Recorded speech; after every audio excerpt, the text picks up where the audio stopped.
Hello साथियों, नमस्कार। फिर से आपका स्वागत है बस्तर मास्टर चैनल पर एक नई कहानी के साथ, एक नए एपिसोड के साथ।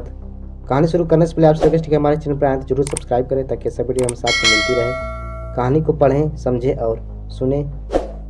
कहते हैं जोड़ियाँ ऊपर से बनकर आती है। इसके साथ ही यह भी कहा जाता है कि इश्क पर किसी को जोर नहीं चलता है। केरल में एक ऐसी ही घटना सामने आई है। एक युवक की लव स्टोरी का ऐसा दुखद अंत हुआ जिसकी कल्पना किसी ने न की थी।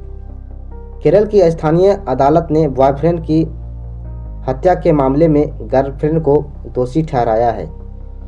लव स्टोरी के ट्रेजिक एंड की दास्तान तकरीबन 2.5 साल पुरानी है। प्रेमी को प्रेमिका पर भरोसा करने की ऐसी कीमत चुकानी पड़ी कि वह इस दुनिया से ही रूठ गया। वह मौत को 3-4 दिनों तक हारता रहा, लेकिन आखिरकार वही हुआ जो उसकी गर्लफ्रेंड चाहती थी।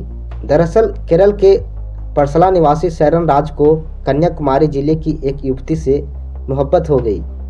राज की गर्लफ्रेंड का नाम ग्रीष्मा थी। दोनों की जिंदगी हंसी खुशी से बीत रही थी।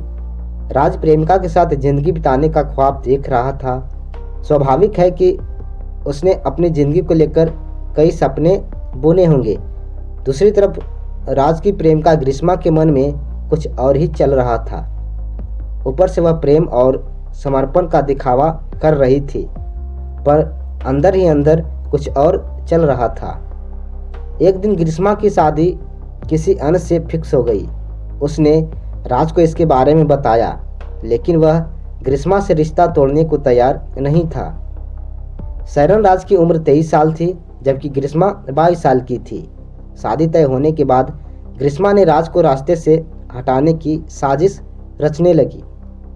इसमें उसका चाचा निर्मल कुमार भी साथ दे रहा था। राज बीएससी रेडियोलॉजी में अंतिम वर्ष की पढ़ाई कर रहा था। दूसरी तरफ ग्रीष्मा साहित्य में पीजी कर रही थी। 14 अक्टूबर 2022 को राज अपनी प्रेमिका ग्रीष्मा के घर गया था। इस दौरान ग्रीष्मा ने राज को कुछ पीने के लिए दिया। राज जब उसके घर से अपने दोस्त के साथ निकला तो रास्ते में वह दुख को खुद को अस्वस्थ फील करने लगा।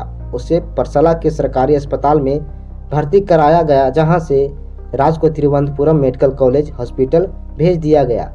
डॉक्टरों ने पूरी जांच की, लेकिन कुछ नहीं निकला। 15 अक्टूबर 2022 को उसकी तबीयत फिर से बिगड़ गई और एक बार फिर से तिरुवनंतपुरम पहुंचा। डॉक्टरों ने ब्लड टेस्ट में कई बदलाव देखे। उसके कई ऑर्गन भी डैमेज हो चुके थे। उसे आईसीयू में भर्ती कराया गया, जहां 25 अक्टूबर 2022 को उसकी मौत हो गई। राज के परिवार ने उसकी हत्या करने का आरोप लगाया। इसके बाद 30 अक्टूबर 2022 को मामले की जांच को क्राइम ब्रांच की स्पेशल इन्वेस्टिगेशन टीम को सौंप दी गई। डीएसपी जॉनसन की अगुवाई में जांच शुरू कर दी गई। 31 अक्टूबर 2022 को ग्रीष्मा को अरेस्ट कर लिया गया। उसके अगले दिन उसकी मां सिंधु और चाचा निर्मल कुमार को भी गिरफ्तार कर लिया गया। उसके चाचा निर्मल को हत्या और अपहरण के मामले में दोषी ठहराया है। उसकी मां को दोषमुक्त कर दिया गया है। तो साथियों, ये थी लेटेस्ट घटना। कहानी कैसा लगा कमेंट करें। हमारे चैनल पर आए तो जरूर सब्सक्राइब करें। विदा लेना चाहेंगे। जय हिंद, वंदे मातरम, जय भारत।